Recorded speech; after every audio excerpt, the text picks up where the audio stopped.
अवधूत चिंतन श्री गुरुदेव दत्त श्री स्वामी समर्थ.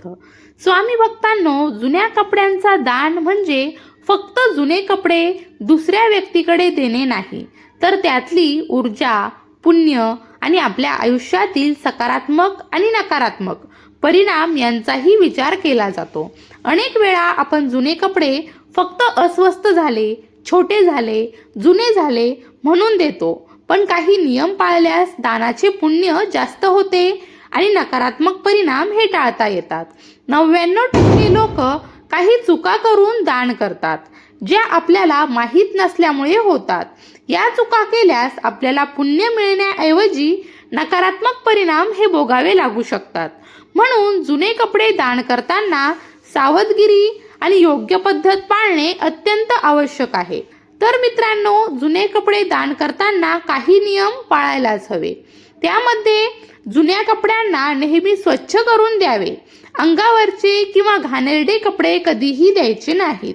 घरामध्ये पाहुणे आल्यावर आपण धुतलेले कपडे देतोच ना, अगदी तसेच दान करताना स्वच्छ कपडे असणे आवश्यक आहे. कपडे जरी जुने असले तरी व्यवस्थित असले पाहिजेत.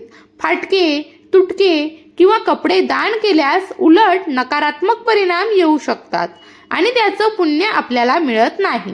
गरीबाला कपडे देताना शक्य असल्यास थोडे पैसे 2, 5, 11 रुपये किंवा अधिक असेल तर तुम्हाला शक्य होत असेल तर 51 रुपये देखील तुम्ही सोबत द्यावेत.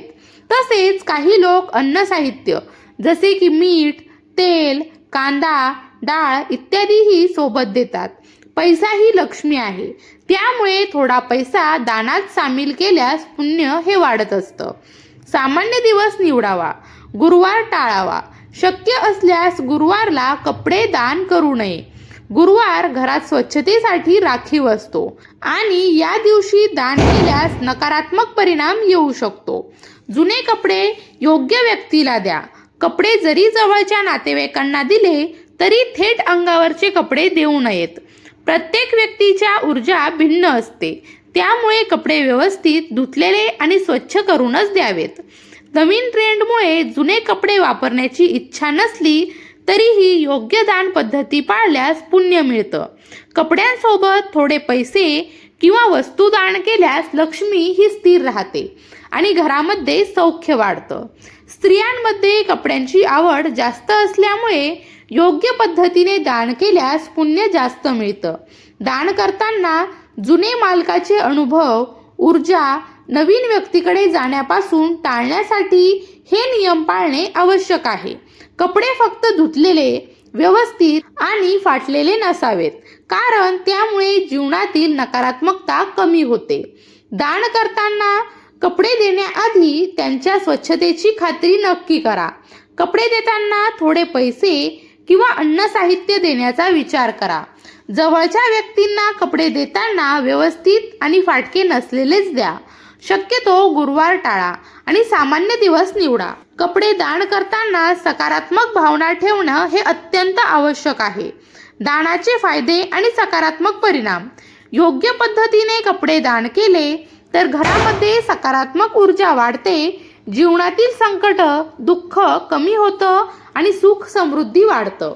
थोडे पैसे किंवा वस्तू दानात सामील केल्यास लक्ष्मी ही स्थिर राहते. घरामध्ये नकारात्मकता कमी होते, आनंद व शांतता वाढते. जुने कपडे दान करताना स्वच्छता, व्यवस्थितपणा, थोडे पैसे देणे, गुरुवार टाळणे आणि योग्य व्यक्तीला द्यावे हे नियम पाळल्यास दानाचे पुण्य मिळते आणि नकारात्मक परिणाम टाळता येतात. ही माहिती प्रत्येकाने जाणून घेतलीच पाहिजे, कारण जुने कपडे दान केल्यावर घरातील सकारात्मक ऊर्जा टिकते, आयुष्यामध्ये सुख समृद्धी येते आणि नकारात्मक परिणाम कमी होतात. मित्रांनो, ही माहिती तुम्हाला उपयोगी वाटली असेल तर व्हिडिओला लाईक करा, शेअर करा आणि आपल्या यूट्यूब चॅनलला सबस्क्राईब करा. भिवू नकोस, स्वामी सदैव पाठीशी आहेत.